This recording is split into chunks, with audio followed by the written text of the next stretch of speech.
Hey, good Thursday morning, everybody. Welcome to the Volquest Mailbag Podcast. I'm Eric Kane, alongside Austin Price, Grant Ramey, and Brent Hubbs. Exterior Home Solutions is the presenting sponsor of the show. Local and trusted since 1999. That phone number, if you have a need for roofing, garage, siding, windows, whatever that case may be, an estimate free at 865-524-5888 or online at exteriorhomesolutions.com. All right, we got plenty of questions that were submitted, so we thank you for that. We're going to try to work through as many as we can. We'll start with all Orange 07.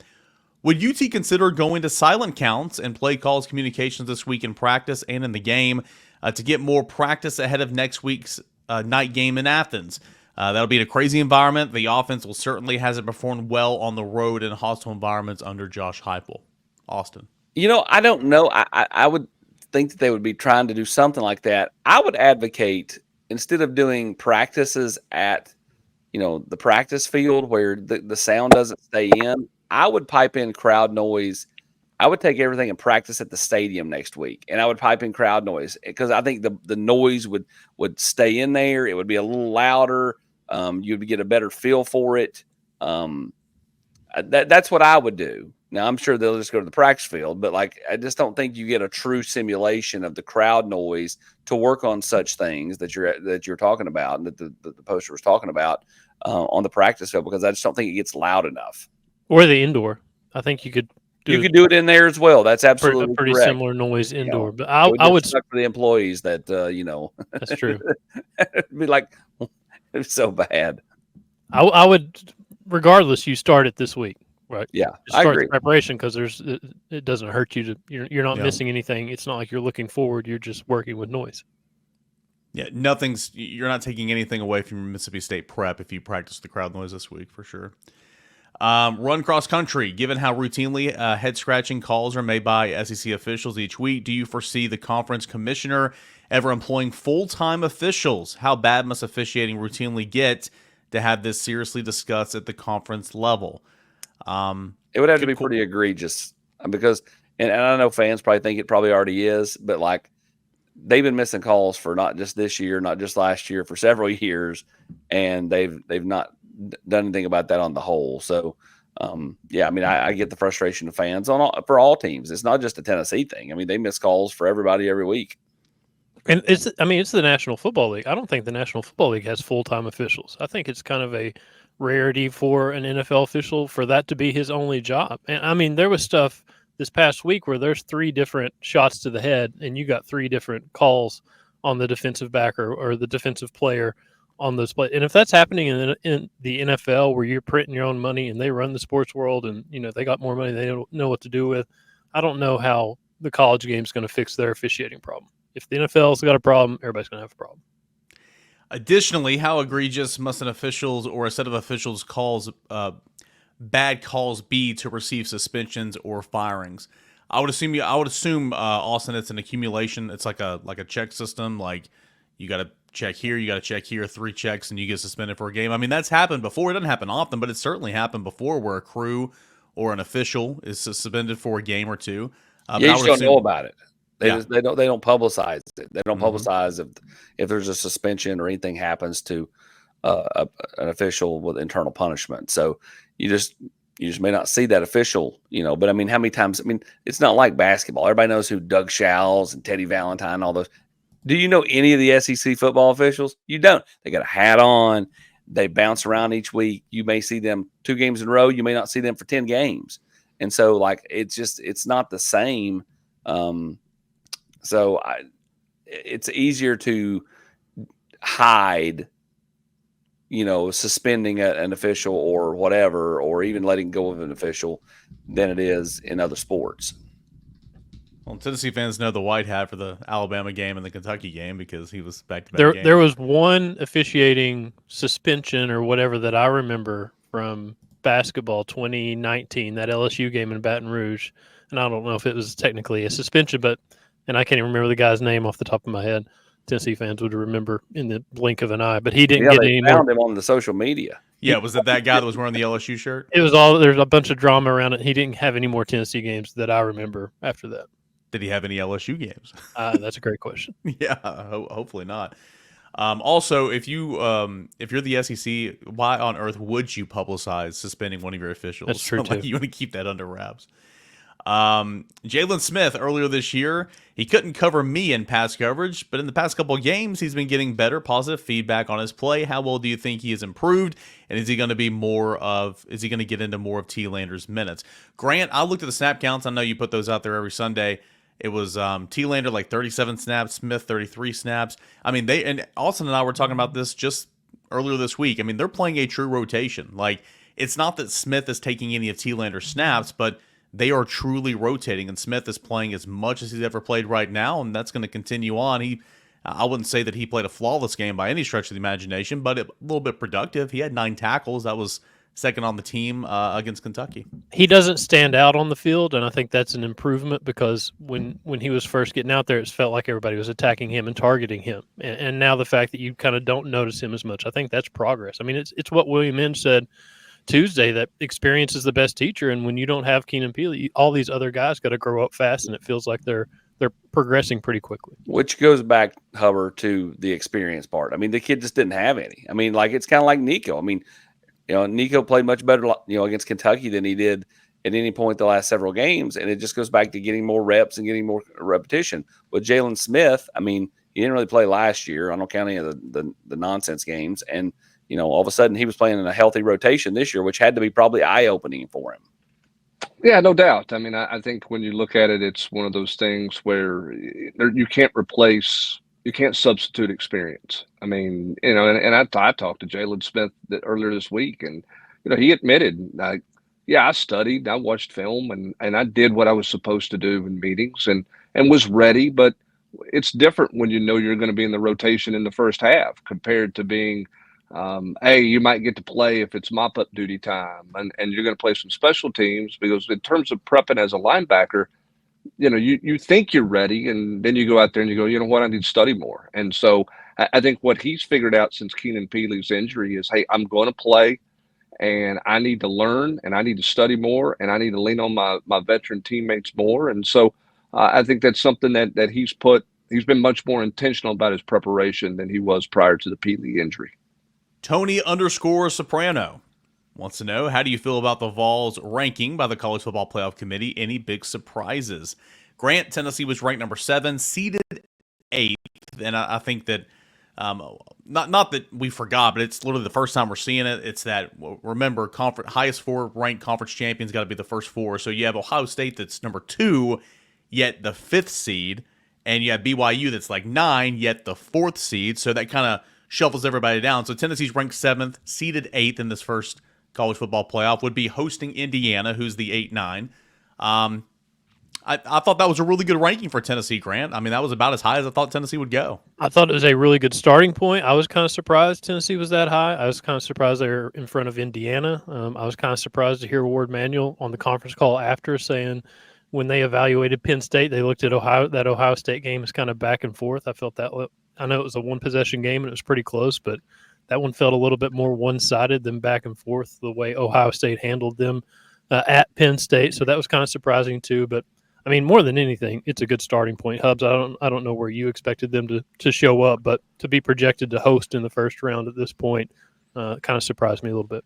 Yeah, I mean, I think you said it best, and I think AP probably agrees. I mean, good starting point. But listen, this is they need to talk about this for the next 4 or 5 weeks, right? So you got to have some movement. So what was the narrative in week 1? It was about your losses. Did you have a good loss, right? Or did you have a bad loss? And so losing at Alabama for Georgia was not as bad of a loss.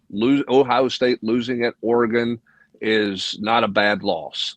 Now, what's interesting is it feels like Texas getting a lot of credit for beating Michigan, who's not very good, but it's a road win. And then Penn State did not seem to get as much punishment for what I would consider to be a tough loss because of how that game went. So what's the narrative next week? Is the narrative next week about quality wins? Is it about schedule strength? I mean, what are we talking about next week? Because there's going to be kind of a new storyline each week with this deal outside of just the elimination games, Austin, because they got to have something to talk about for the next month. You're exactly right. There's going to be a lot of movement. If you're a Tennessee fan, you're likely to end up mad at some point or disagree pretty hard with it. At the end of the day, you really shouldn't care. You just want to be in the tournament. Be in the tournament, at the end of the month. And, I think if Tennessee goes down to Athens, they win, obviously Tennessee's, writing their own ticket at that point. But if they lose, just be competitive. Be competitive. I mean, Alabama is in there as a 2-loss team. You beat Alabama. But it doesn't hurt though. Like you talk about the Michigan-Texas thing.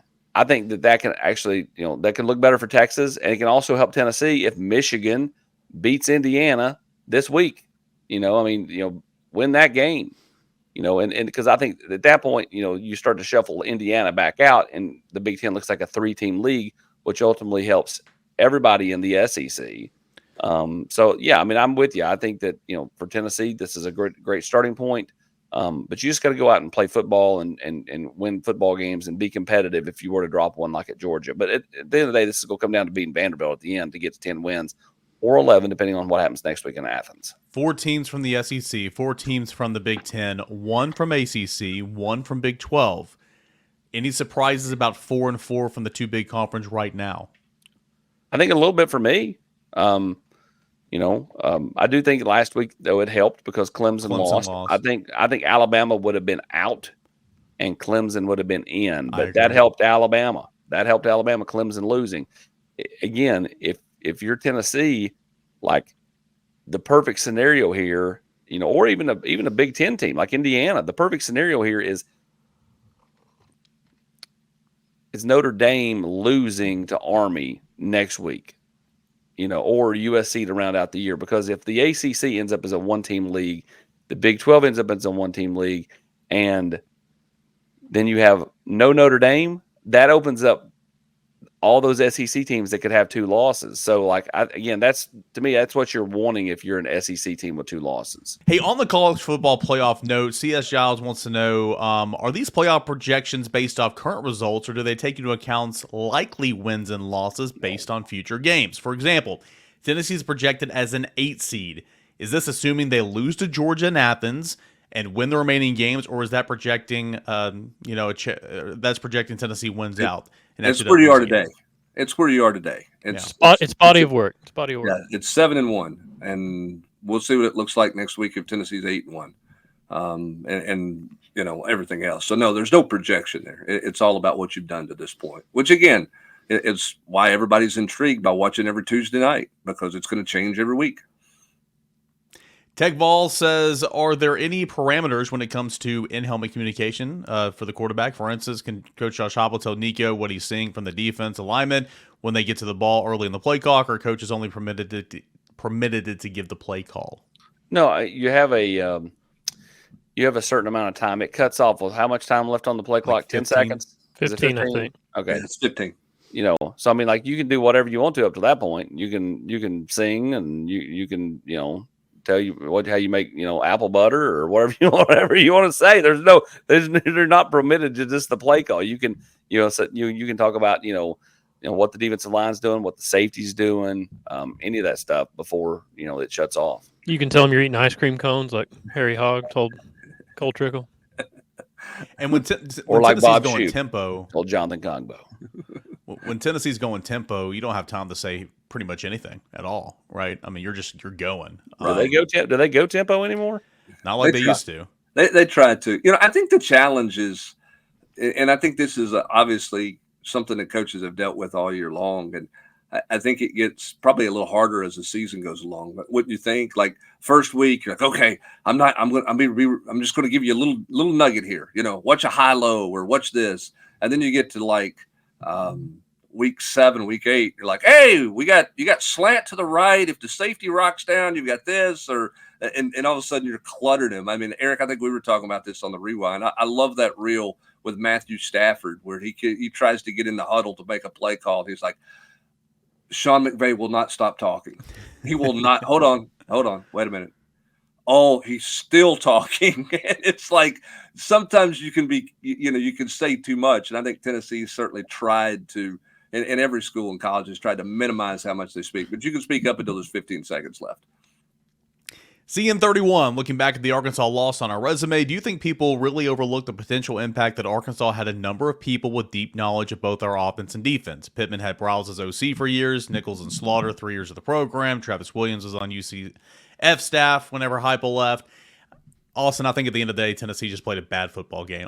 That stuff can't hurt, but Tennessee lost that game because Tennessee played like crap. Yep, that's right. I think they went into it feeling a little bit too big for their britches, and I think the defense, they were there. I mean, were they perfect? No, but I mean, again, you held Arkansas to under 20. I mean, that should be good enough, right? I mean, should be good enough. But it wasn't, and so you lesson learned. You had a young quarterback; he didn't play great.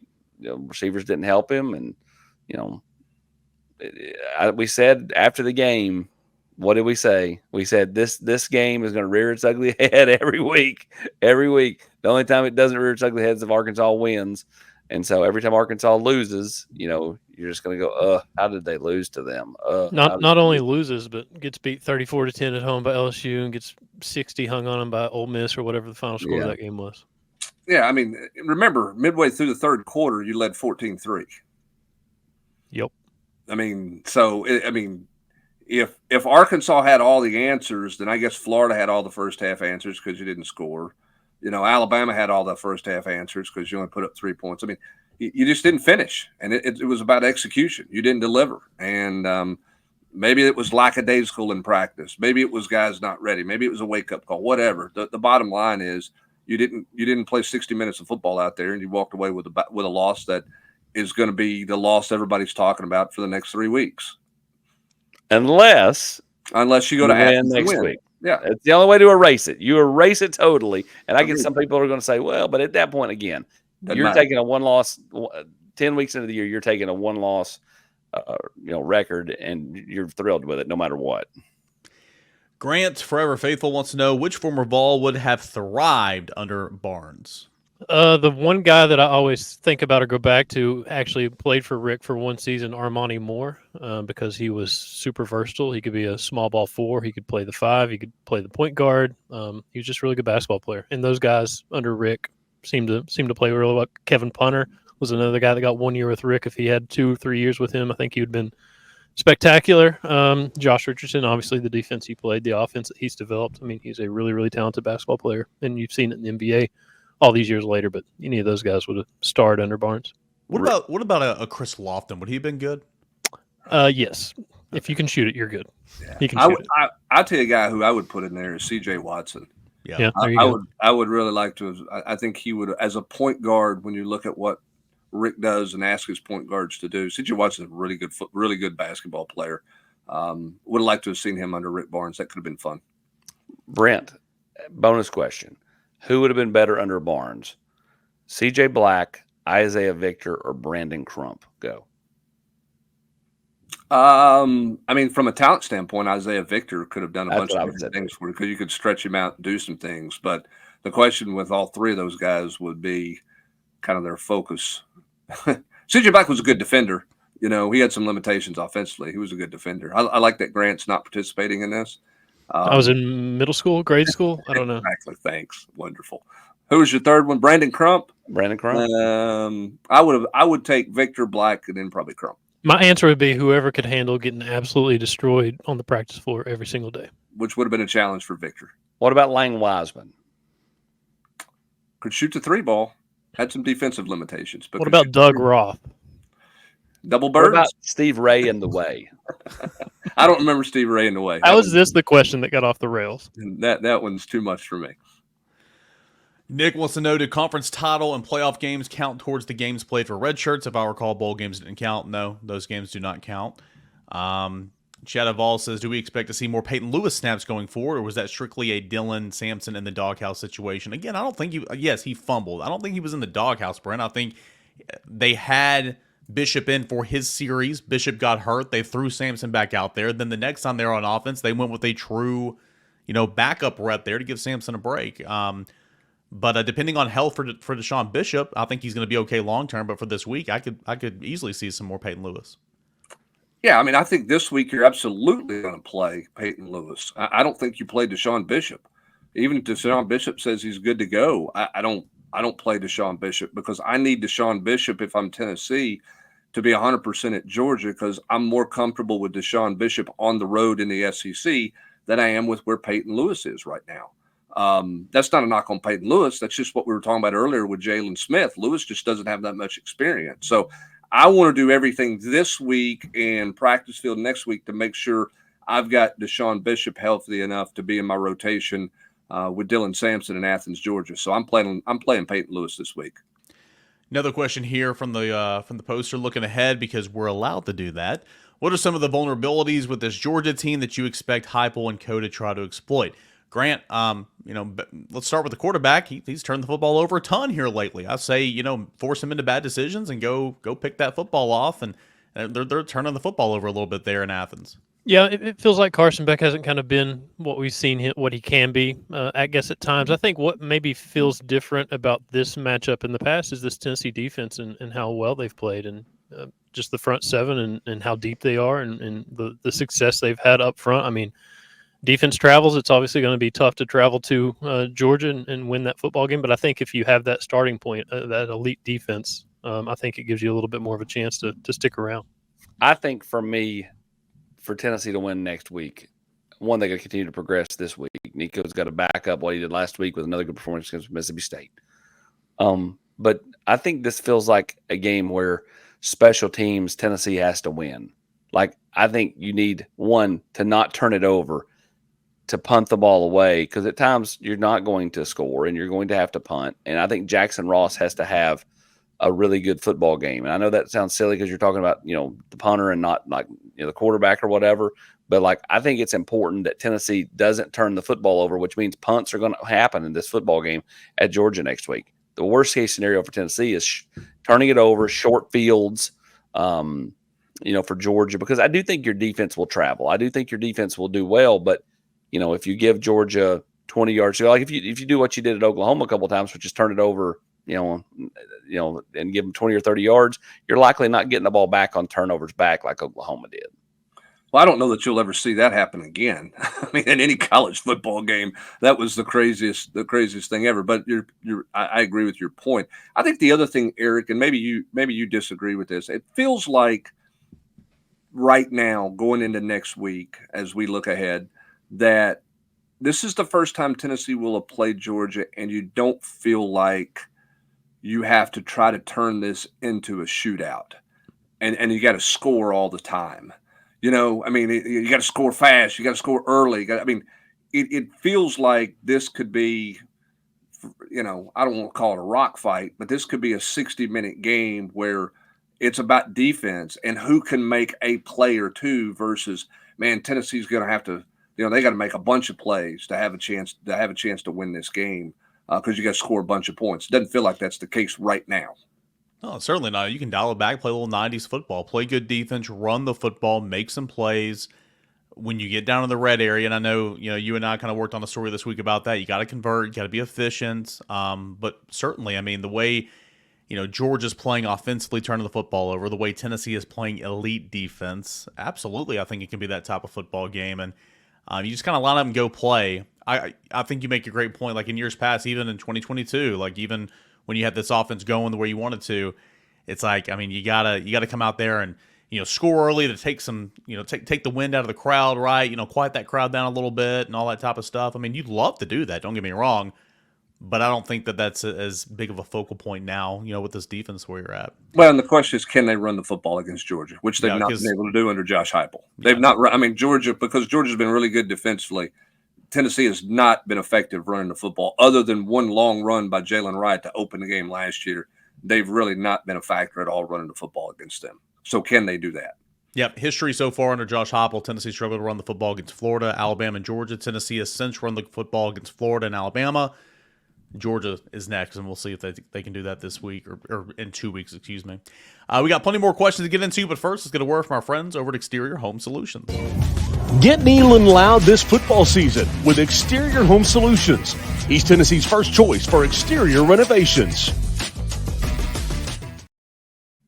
Exterior Home Solutions, that phone number is 865-524-5888, online at exteriorhomesolutions.com. Jump back into the questions. We'll go to Big Old Vols 28, Do you think the receivers have underperformed as badly as it seemed over the past 2 seasons, or is there just way too much hype around them in preseason?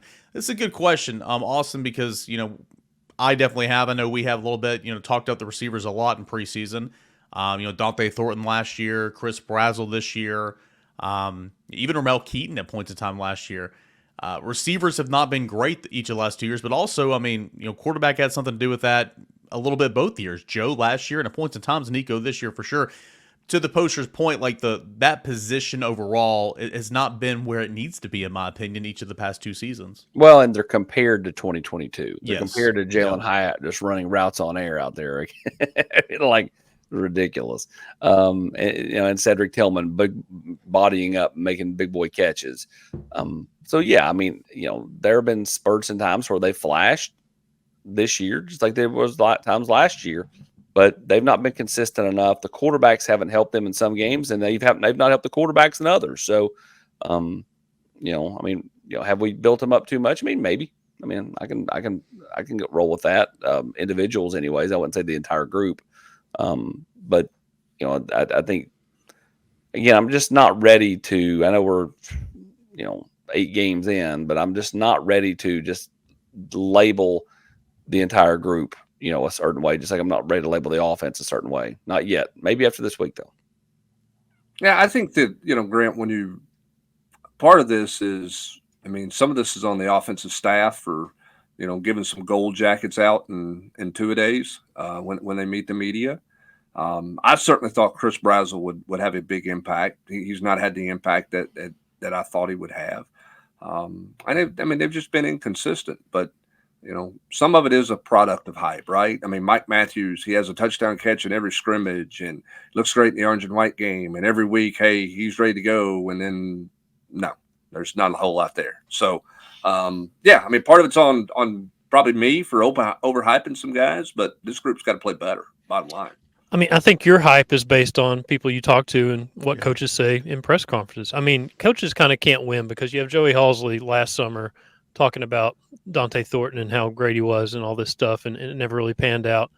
You also don't want a coach to just get up there and just be boring and dry, that's the other alternative. Like, which way do you want to go? You want to be boring, right? Or was it Pruitt that would never even say a kid's name for a lot of press conferences? No. That was like that first year. That first year, he was like that. First year, that was. He would say Carlin Philame, and he would say Jabari No, Smalls. I'm not talking about pronunciations. He just Jabari wouldn't say a player's name when you ask about people. His first year, certainly through that spring, he didn't say anybody's name for sure. And so you don't. To your point, Grant is right. Where's the balance? Right. You don't want to be over your skis in terms of trying to describe what Dante Thornton's going to do his first year at Tennessee, and you also don't want to be, dry as wallpaper paste. Yeah, you also want to be better than 8 minutes of absolute garbage and nothing, but you don't want to be 65 minutes of, oh my gosh, Brent Venables, shut up. Pruitt went that first year where he didn't mention anybody by name, and then got into the signing day press conference and was it Jackie Sherrill who just started going down going down the roster of of the player, their hometown. It was total opposite. Oh, what's funny, we were talking about this a moment ago. White_Fort_Vol. What does the Volquest staff bunk on trips look like? Who are roommates? Normally, AP and I travel together. When we travel with Grant rents a car, and he's the dad of the trip, and he drives everywhere and gets our hotel room. We're all good to go. But usually it's a combination of the 3 of us. Matt travels by himself, and Hubs travels by himself. So, yeah, that's kind of what it looks like. It's very glamorous. Yeah, glamorous operation. It is indeed that. Exciting stuff for sure. That's what everybody needs to know today. Sometimes at 3 a.m, you're not really bunking with anybody. You're just closing. You're just sitting there in a chair for about 90 minutes, and then you're heading back out the door. Right. in 2024, the season of the night game, there's no bunking. It's just take a shower and get an Uber and go to the airport. Grant and I drove back from Norman one time, went straight to the airport. So actually, I dropped him off at the airport. I went back, took a shower, and then I caught a later flight. So yeah, that's how that's been. Wrong-handed. Does JP make threes in practice? Thought the scout on him out of high school was that he could shoot it a little bit.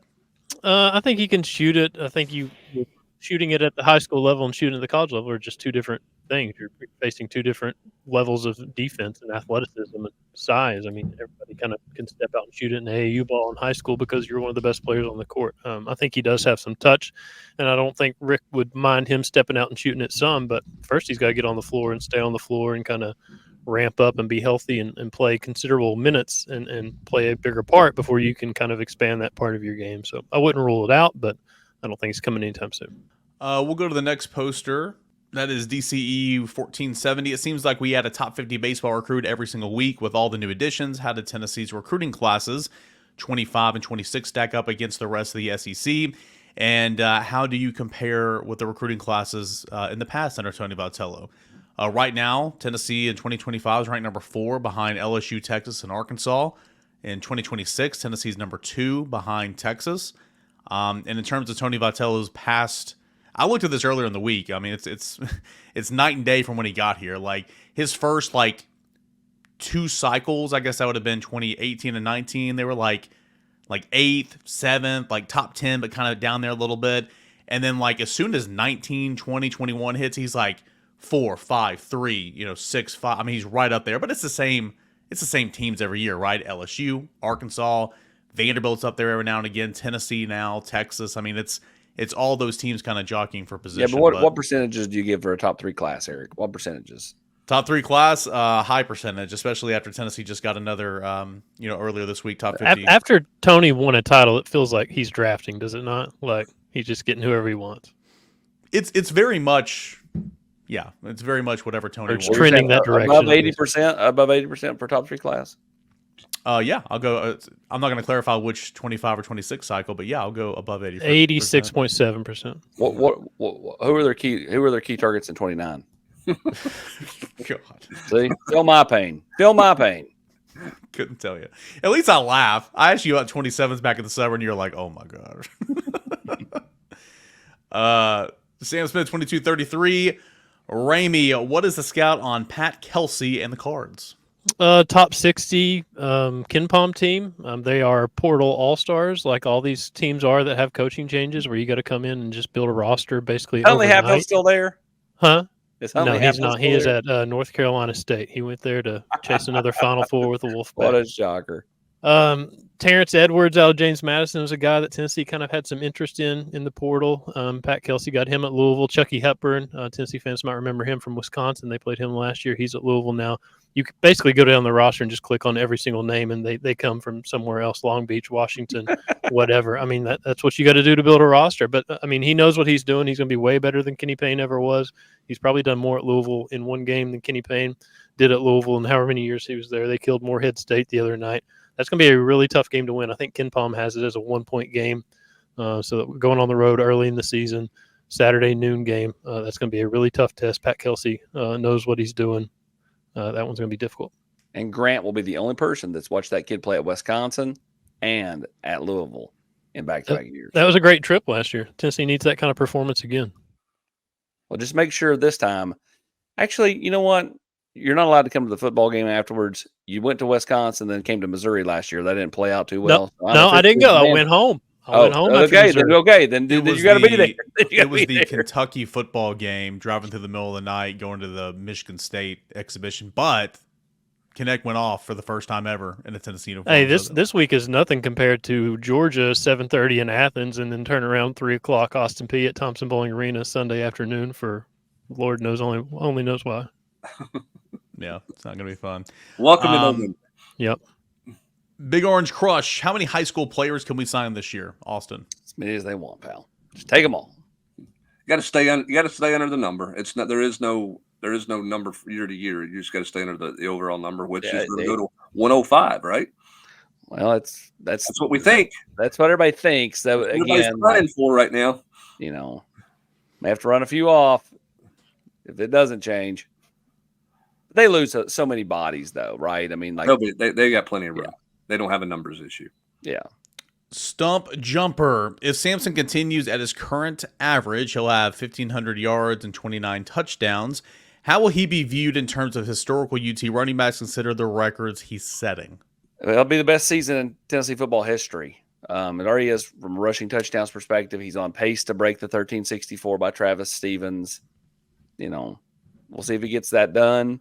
But yeah, I mean, and honestly, like if he came back, he'd have a chance to break Travis Henry's, rushing record. I don't think he'll probably come back, but you never know. I mean, you just never know.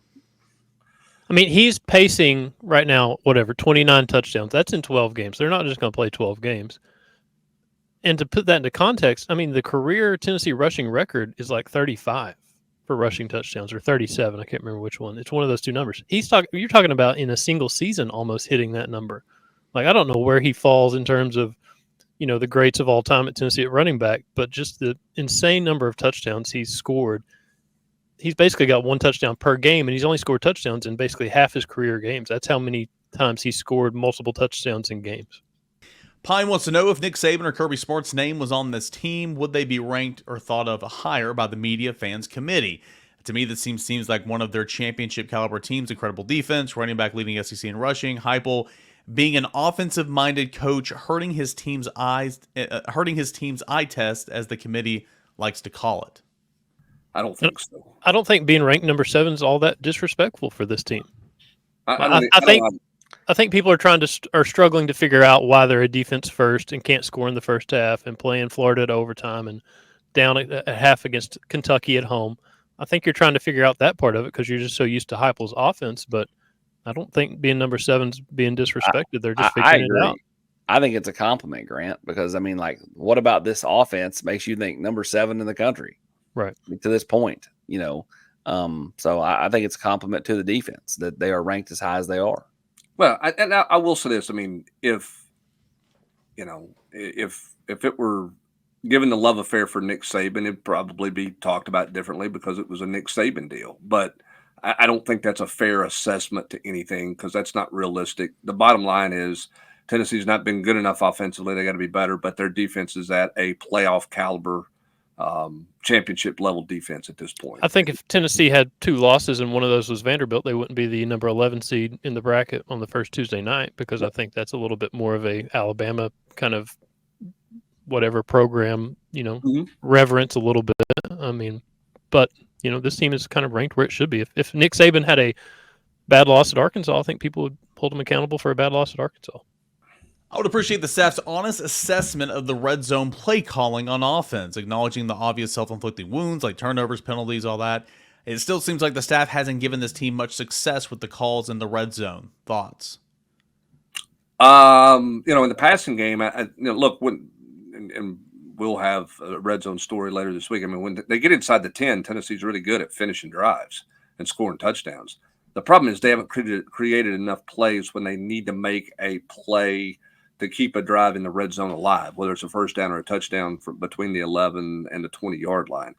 They haven't thrown a fade, right, in the back of the end zone. They've got some stuff with the tight ends, but I thought they would be more – I thought Brew McCoy would be a better red zone weapon because of his size. I thought Nico's legs would be a better red zone weapon. I mean, I thought the bowl game too. Difference. Yeah, I thought they would be better than what they've been. I thought they'd be a little bit more creative in the red zone than what we've seen to this point. Yeah, I wish they would roll Nico. I mean, they're trying to do a good job of getting Nico out of the pocket in general, and I think that's good because he's comfortable out there. But like in the red zone, roll that out, give him a little bit of an option. Against Iowa, that's a great point, Austin. I mean, they schemed it up to where they had a straight quarterback power. Running back was the lead blocker. That was a good looking play. When you're at the 15, run it. Like run that football play. As soon as you get inside the 20, bring out the defensive lineman. We're going to run it. You're going to have to stop us, whatever that heavy set's called. Bring it on. But again, that story that we're going to have up on the side, it is incredible. It's eye-popping how successful they are when they get to the 10. Hubs went and found all these stats. When they get inside the 10, it's incredible the amount of success Tennessee's offense is having, Dylan Sampson's having.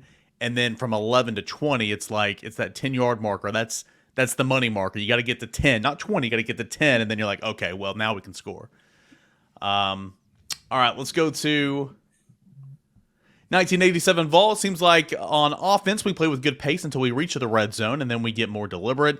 Why is that, and could we be a part of our own problem in the red zone? Tempo. Why no more tempo in the red zone? Well, a couple of times they've got to the red zone, and there's a defensive line injury or a linebacker injury, or a secondary injury, There's times they've wanted to go fast. I mean, you go back to that Oklahoma game, they hit the deep ball to Brew McCoy. Tennessee sprints to the line of scrimmage, and DJ Terry, I think it's DJ Terry, Dejon Terry was on the field and had to be helped off the field. And that's happened multiple times to Tennessee in the red zone. That slows down tempo a little bit when you have that happen. I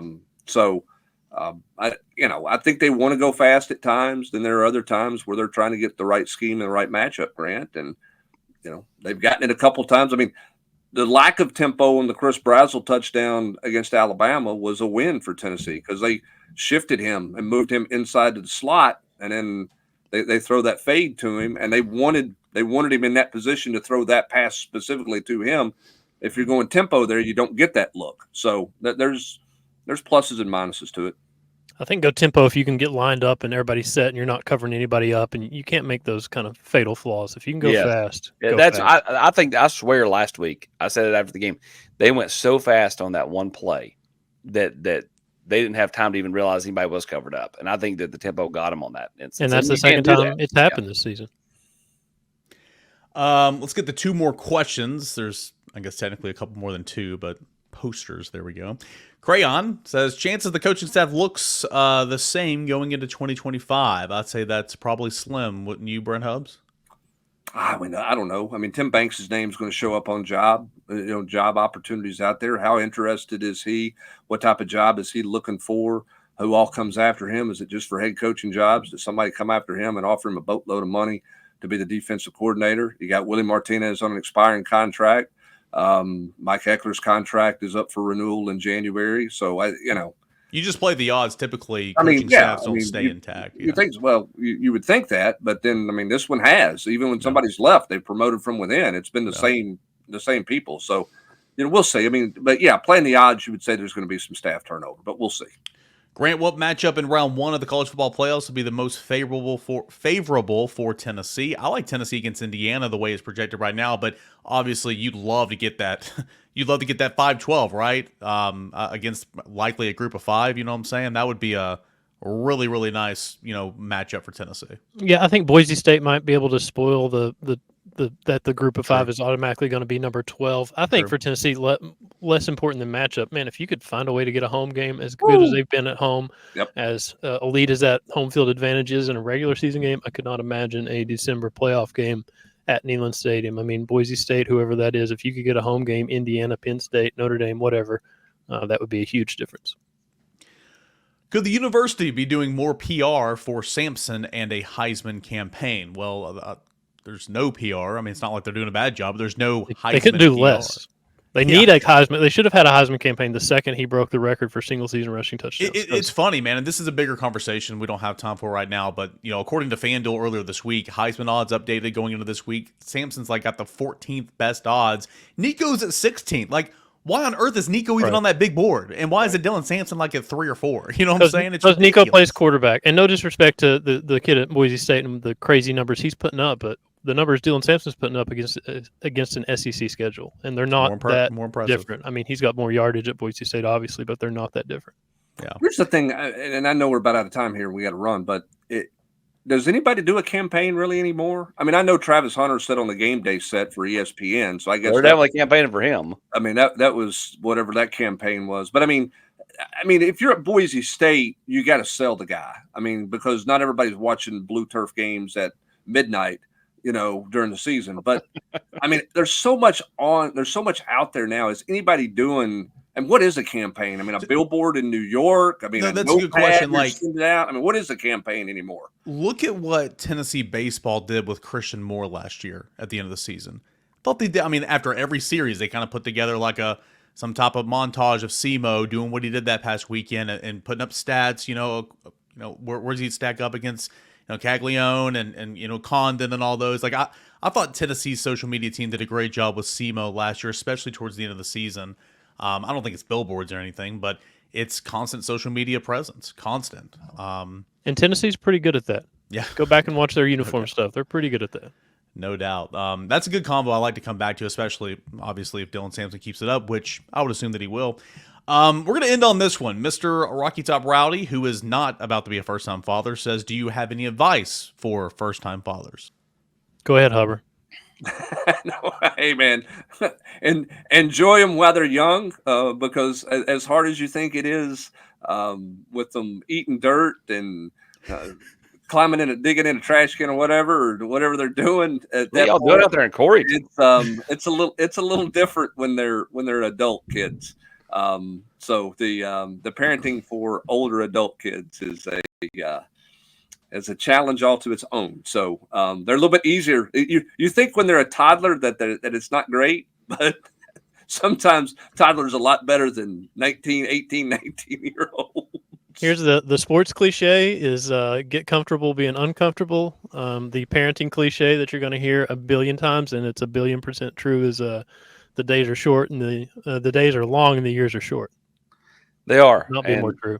This isn't a first-time dad advice, but if you're having more than one, I'm short-term pain, long-term gain. Like, don't spread them out. Don't spread them out. That's my advice. Now, again, there's short-term pain, but I think there's some long-term gain. I think I said the other day to somebody like, "Oh, we're just nervous or not scared, but nervous or something." They're like, "Well, that's going to be your every single day life is nervous." Stressed out is your new normal for the rest of your life. You're just stressed. And the reality is there's no book. I mean, it is you are literally learning as you go. Everybody can give you all the advice you can, but just always be you, and love on them and care for them and let them know that they've always got somebody there that will try to catch them when they fall and help them, in any way that they can, and enjoy every second of it. Because in all seriousness, you're going to blink and they're going to be driving a car, and then you're going to blink and they're going to be moving out, and then you're going to blink and they're going to be getting married, and you're going to go, what happened? And that's, there is a book, and I bought it for my wife. It's called "There Are Way Worse Moms Than You." And it went over really well, and we were reading it to the kids, and then it started cussing right and left, and we had to get out of that somehow. Well, when in doubt, don't send your kid to Grant's house to read a book, and send your kid over to Hubs's to eat some dirt. So. It's like the old saying, like, what did I marry into? What did I move out here for? Kids eating dirt and everything. Hey, when you live on a farm, man, you have no idea what's going to happen, right? Just the way it is. If you don't think your kid's going to put something outside in his mouth he's not supposed to, then I don't know. You're in what denial. Yeah, you haven't been outside with your kid. Is what I would tell you.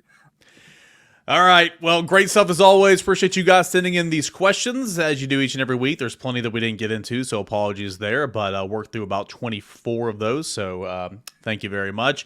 Austin Price, Grant Ramey, Brent Hubbs, I am Eric Kane, and as always, Exterior Home Solutions, presenting proud sponsor of the show. Local and trusted since 1999. That phone number, 865-524-5888, online at exteriorhomesolutions.com. We got continual coverage leading up to kickoff for Tennessee and Mississippi State. All of that and so much more conversation can be found at Volquest.com.